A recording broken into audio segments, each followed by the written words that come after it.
everybody, I'm Spencer, this is Jamie, and together we are Rattling Cages. We're coming at you after Vegas week, great showdown in the desert. Jamie, what you got for us? We're still giving away this amazing piece of sound gear equipment right here. Once we hit the 100 subscriber mark, we will be giving that away to one of those lucky 100 subscribers. So be sure to like and subscribe to the channel. That's an amazing piece of an equipment. You will want to have those. Absolutely, y'all be sure to like and subscribe, all the stuff that all the other YouTubers say to do. Be sure to follow us on Facebook and X. We're on there by the same name. And what else we got? Let's see. Oh, before we get going, we are settling in on our regular schedule. I'm sure it'll change at some point. But for right now, you can expect to see us on Tuesdays at 5. Then sometime on a Saturday morning, Saturday afternoon. We're still looking to get that in on the pre-race show.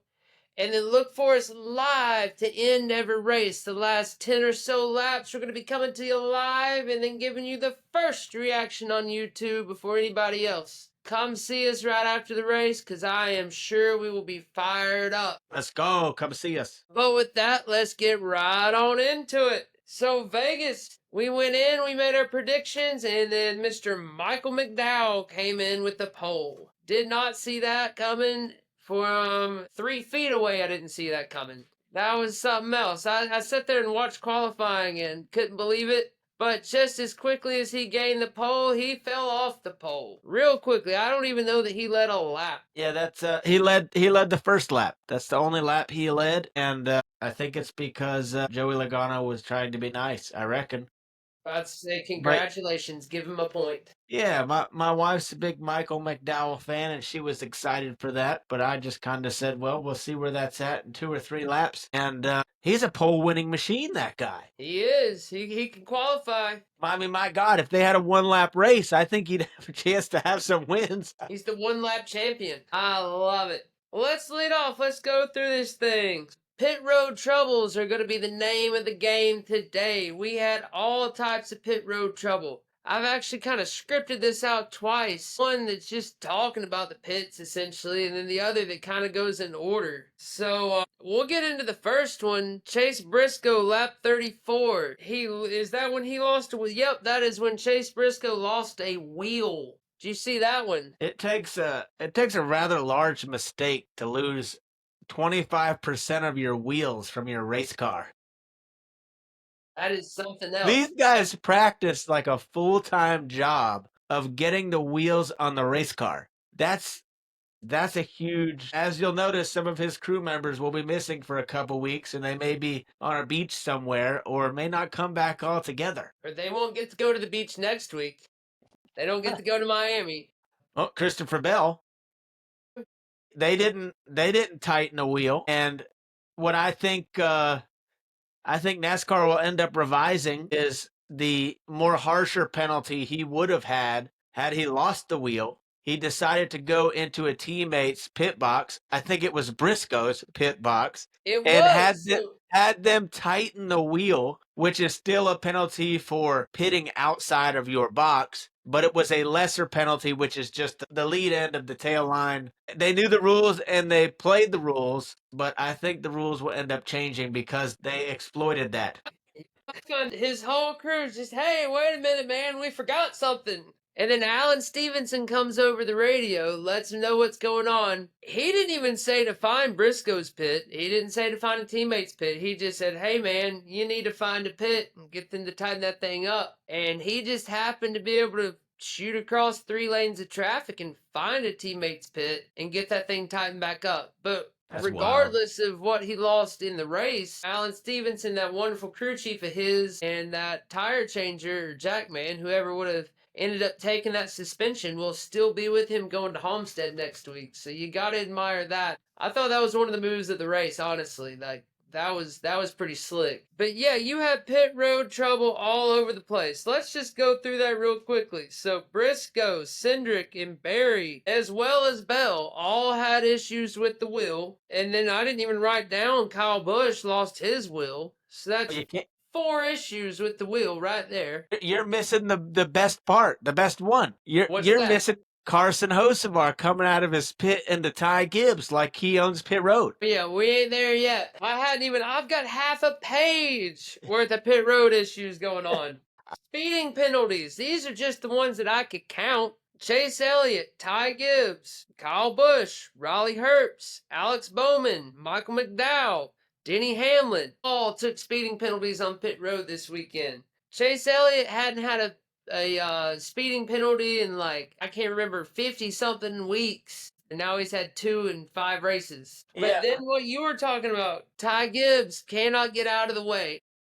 Well, that was not on Ty Gibbs by any means. He was already in the view both times of Carson Hocevar when he went to leave. That was totally on the communication of the Hocevar team. Hey, you got one coming in. You got to say something. You can't just hit Ty Gibbs in the left rear corner and say, "What are you doing?" He's going into his pit. What do you mean, what is he doing? And not to mention, that pit road is just set up for catastrophe. They are at speeds higher than they are at Atlanta, which is now a drafting track. And I had a speed marked on my TV at 199 going around Vegas.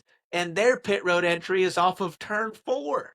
That's what I was going to say. It's an entire corner further down than it is in Atlanta. Whereas at Atlanta, you got to enter before turn 3. Right. Like before turn 3. And here you are after turn 4, essentially. With all types of banking changes, all types of nonsense in that way. So let's see. Let's keep going on down. Austin Cindric was the stage 1 winner. Hey, Mason! Hey, bud. Hey, bud. Come over here. Say hey. What's up, big boy? Come say hello to the folks. The cruise ship too? Yes, cruise ship in April. Yeah, Cabo. Yeah, Mason, we're talking man. about Austin Cindric. Say hey, Mr. Spencer. Say good night. Good Hey, night. buddy. Good night. You sleep well. Good seeing you, Mason. Mason had a cameo. Love it. You better shut that door. You're going to have some more cameos. It's locked now. So Austin Cindric wins stage 1. And I saw this neat little statistic. Austin Cindric led more laps in stage 1 than he has led in his entire Cup career on an intermediate track. Not too bad for the number 2 car. It's pretty strong out of the Penske camp. Not bad at all. And then so to end that stage, you had Cindric, Bowman, Elliott, Wallace, and Larson really just looking exactly like we thought. Hendrick's going to run away with it. And even though it was not a great day for Elliott, a really weak track for the man, coming away with with some stage 1 points was very nice. Push on into stage 2. You've got SVG going wild. SVG spun at lap 108. They go back green. He loses a wheel. They're able to stay green there. Then he could have lost a wheel if they stayed green. No, he just blew a right rear. Thank you. Then later on, Ty Gilliland. Gilliland hits the wall, brings out another caution, and eventually we get to the end of stage 2, where again you got Larson and Byron in the front, followed by Chastain, Bubba Wallace, and Carson Hocevar, who was just pushing his way around all day like he normally does. And then we really get into the fun stuff. So then Cody Ware takes his wreck.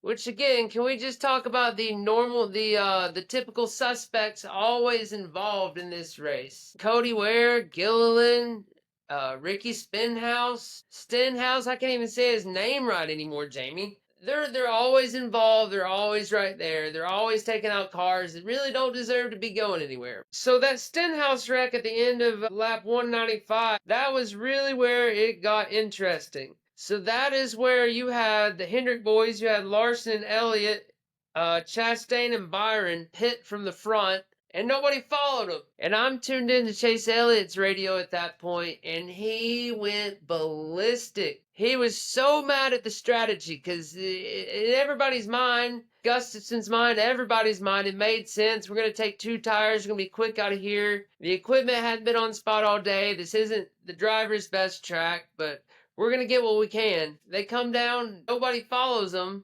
Instead of calling the audible right then and there, taking 4 tires, they send it back out. So then here, you hear him over the radio. Like I said, he's going ballistic. And then he goes, well, we might as well just come back and take two now, or the left side ones now, right? I mean, like, we're already in the back. What's the worst that's going to happen? You can hear his spotter say, there's 9 more cars behind you. And he goes, on the lead lap? It's like, yes, 9 more cars on the lead lap behind you. But at that point, you could tell that Chase's mind was made up. So they bring him back down. The rest of the field's choosing, mind you. He gets his fresh tires, a little bit more Sunoco fuel, gets back out there. Then he's trying to, again, his spotter's telling him, all right, the back of the longest line, that's going to be the bottom line. He's like, yeah, but that's just the penalty line, right? Like, I didn't take a penalty, did I? They're like, yeah, man, they were Pit road's choosing. closed. Pits were closed at that point, friend. You've made your bet at this point.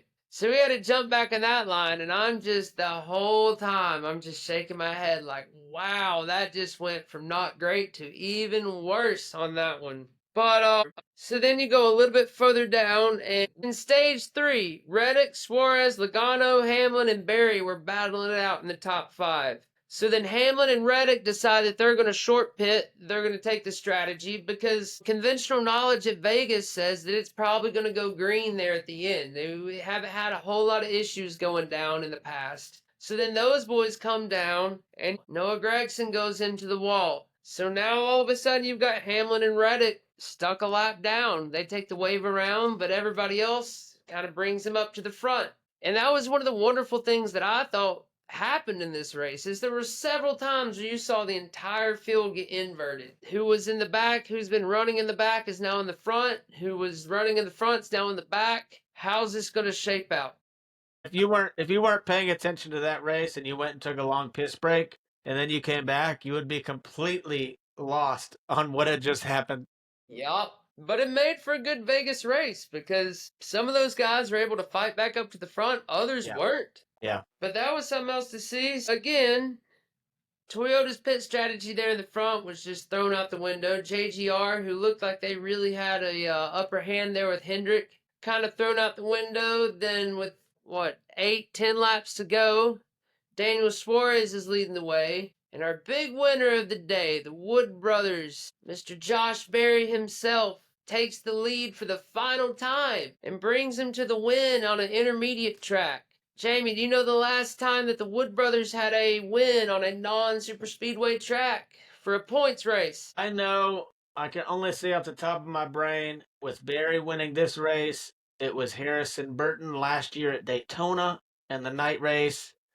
And then we had Ryan Blaney at Pocono in 2017. And then a race that I was actually at was Trevor Bayne for the Daytona 500. Very nice. I don't have anything before that. 2018 is as far as it goes.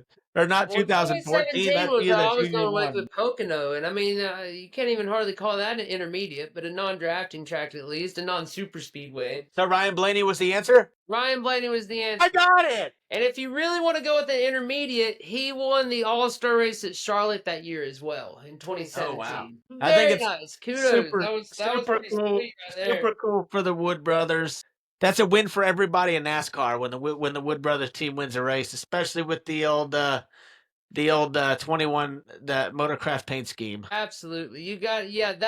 I'm glad he won in that one. I don't even remember who he had on there last week, but it was not the traditional 21 paint scheme. But I love that. Had the pit crew in the old 70s fire suits. Man, they was all looking good. I love to see it. So that brings us to our big winners of the weekend, and Josh Berry is right up there on top for it. So that was Mr. Berry's first career win. I saw people all over the place saying had to be one of the first times since Daddy was in a Ford that Junior was pulling for a Ford. Because boy, didn't he call that one. That's his guy. Yeah, he's a Junior protege. This is a big weekend for Junior Motorsports. You had Allgaier taking Xfinity race. His protege, Josh Berry, taking down the Cup for his first win. It was they're drinking some beer Sunday night at the Junior Motorsports headquarters, that's for sure. Oh, absolutely. All right, I got another fun statistic for you on that one. This is the first time in Las Vegas Motor Speedway's history that a Cup Series driver has won their first race. Think about that. There's never been a first-time winner at Las Vegas until today, or till Sunday. It takes a lot of things to win there, and he was never really out of the top 5. I mean, like I said, I think I said it on Friday's show. I've got him in my top 10 power rankings just because he's always around. He's always around. And now for the second year in a row, you've got the Wood brothers in the playoffs. That 21 car has made it to the playoffs. And this year, there's no asterisk beside it. There's no nothing. The man, he won an intermediate race. In the era of winning you're in, that's about as straightforward as it gets. It's And pretty he's in strong. 13th in the standings right now. Yeah, that's pretty strong. And I talked to our Turn 3 Cup buddy Abe today, and he brought up a real good point that it's not only good for NASCAR, but a downside is Josh Berry did the same thing last year. He was real good and strong to start the year, and then where did Josh Berry go? He just fell off of the map. So hopefully he can keep it going in the right direction. That he started losing traction about the time that Tony Stewart announced that he wasn't going to be coming back, and that organization started falling apart. Fair. Yeah, I don't know. I'm buying pretty strongly on Josh Berry here. I'm excited for that. I like to see it. I'm telling you. All right, our next big winner of the weekend, Hendrick Motorsports. We called this one. You've got all 4 drivers in the top 10. Now you've got all 4 drivers in the top 6 in points. You've got 1, 4, 5, and 6, I do believe. Yep, that is how it goes. So you got William Byron, who's consistently at the top. He's won his race, locked into the playoffs. He's our points leader. We talked about that a little bit last week. How he's the points leader going into the week, I don't know. But he stretches that out pretty well this week. I think he's got a 29-point lead in the standings at this point. Then you've got Chase Elliott in 4th place, Mr. Consistency, always around there, finding stage points every week, finding a way to make lemonade out of lemons. It seems like he has not had a good day. I'm not sure you could say he's had a good day yet, honestly. But he still finds top 10s, top 15s with some stage points here and there. Finds a way to do it for him. You got Kyle Larson sitting back there, one of the best drivers in the world right now, just waiting for some of these short tracks to pop up, to pop off a couple big wins there. And then the sneaky good Alex Bowman this year. He's really making a statement. All these people still murmuring about the Hendrick seat being open, and he's just consistently been really good in that spot. I look for Alex Bowman that might be a hot take, but I think he could be the next Hendrick driver to win a race this year. I think they're all 4 going to get it done at some point in this season, but I think he can get it done sooner rather than later. Probably not a bad pick at Homestead. I think he wins the race before Chase, but there's no way he wins the race before Larson or Byron again. No way. We'll see, man. See, I think Chase Elliott could do it in the next couple weeks, honestly. But eternally optimistic, I know for sure. All right, the final big winner. I got 2 more big winners. Denny Hamlin taking home a cool, I think he was like 300,000 up at the end of the weekend on slots. His podcast just came out. He was playing the Buffalo slot, he says. And I don't know, he was going into it. I think it's all just a big plug for the casino at this point. How much he was talking about the slot machine. The one thing I did find funny, he said the casino didn't appreciate how he was, every time he'd win a big jackpot, he'd cash it as opposed to put it on his credit. And he said it wasn't until he went over and tried to play some blackjack and baccarat. He's like, oh yeah, let's bring it in from the credit. And they're like, oh, your credit's been suspended, friend. What do you mean? You won't be playing this right now. It's like, yeah, but we don't like the way you're doing it. So I want to know what he spent.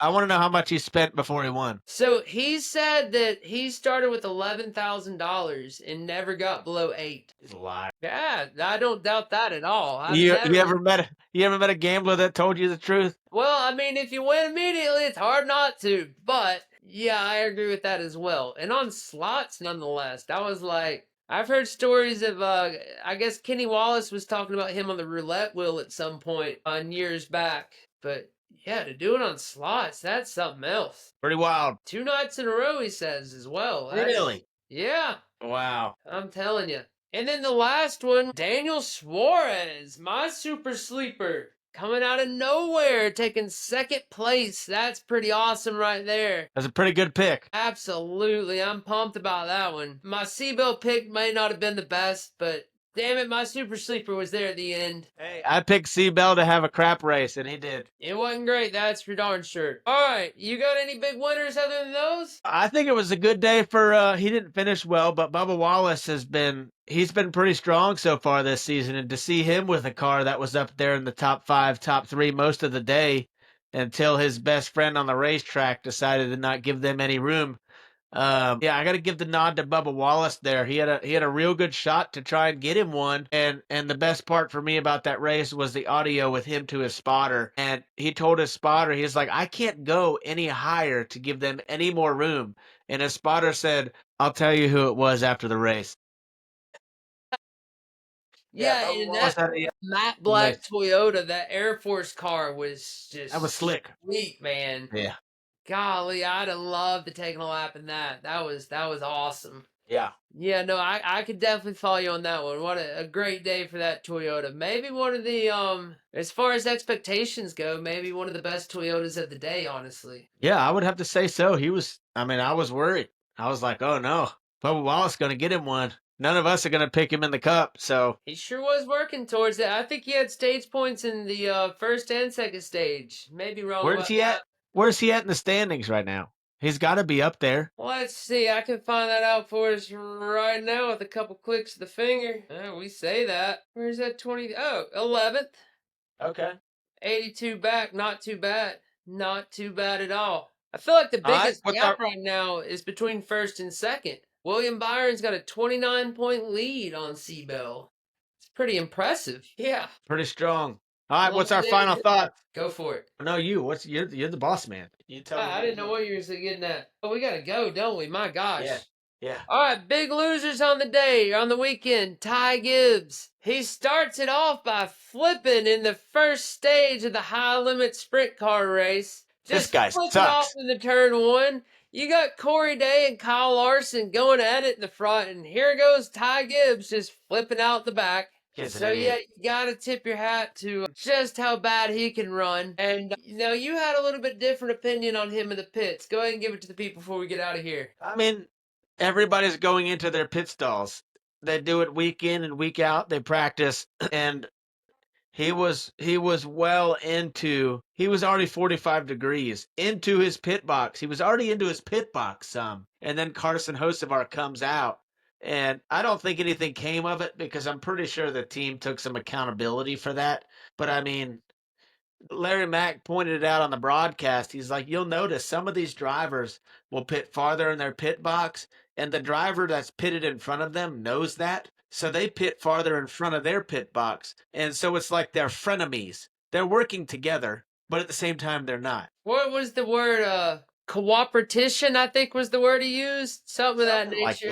that. Yeah, so it was either frenemies or a cooperation. It was something, and it made sense. But those two, whether it was Carson or Ty, I mean, from the in-car camera with Carson Hocevar's car, you can already see the full body of Ty Gibbs before Carson even hits the gas pedal. You either have to wait or run into him. I guess he chose to run into him, but that's just him being Well, young. if there's an option between waiting and running into somebody, Carson Hocevar is going to pick running into him 8 days a week. We can be sure of that. I was just hoping they'd fight. Me too. That's what I was saying on the text group is I can't wait for him to go hunt him down after the race. Because again, it can't be too hard to find him with one pit stop between them.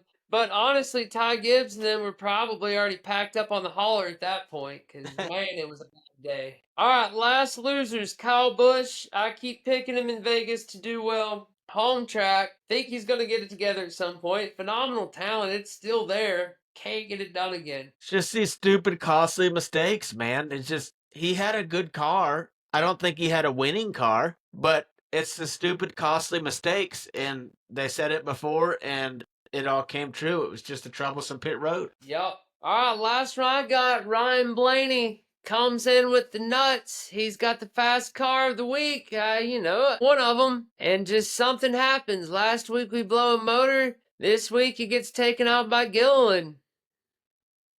And I would like to point out that Recky Spinhouse definitely had something to do with that one as well. If I'm not mistaken, I think Gilliland might have had a couple mishaps there. But yeah, I hate to see it for the 12 car. Yeah, me too. For the people that don't know, we have a turn 3 cut between 4 of us friends, and I got the crap end of the stick when it came to our picks this week. I didn't get to pick till like 9th or 10th. So it came down to me picking Ryan Blaney, starting P34 Catherine Legg, and just drafting her into the race. So I took Ryan Blaney because he's statistically really good at Vegas. He just happened to spin, blow a tire in practice or qualifying. I was still happy with it. And the fact that he came from the back to the front twice, I was like, okay, I still got a ringer, dude. Yeah. And then I think it was a communication lapse. He thought he had room up high, and it's not like he merged up. He just didn't give them room to merge down off of turn 4, which that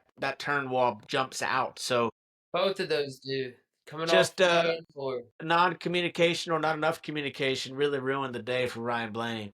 Well, all right, we'll go ahead and wrap it up for today. We'll be back at you towards the end of the week, previewing a little bit of Homestead, one of my favorite tracks coming up, or at least a nostalgic track, if you will. But yeah, good Vegas race. Give me a final thought, Jamie. Oh man, final thought. I'm excited to go to Homestead, see some sunshine, see the palm trees swaying, and we'll talk more about how Tyler Reddick's going to get his first win of the year there. I love it. Well, all right, guys, that's going to do it for this Tuesday. I'm Spencer. This is Jamie. If we haven't rattled your cage, we'll try harder next time. Take it easy now.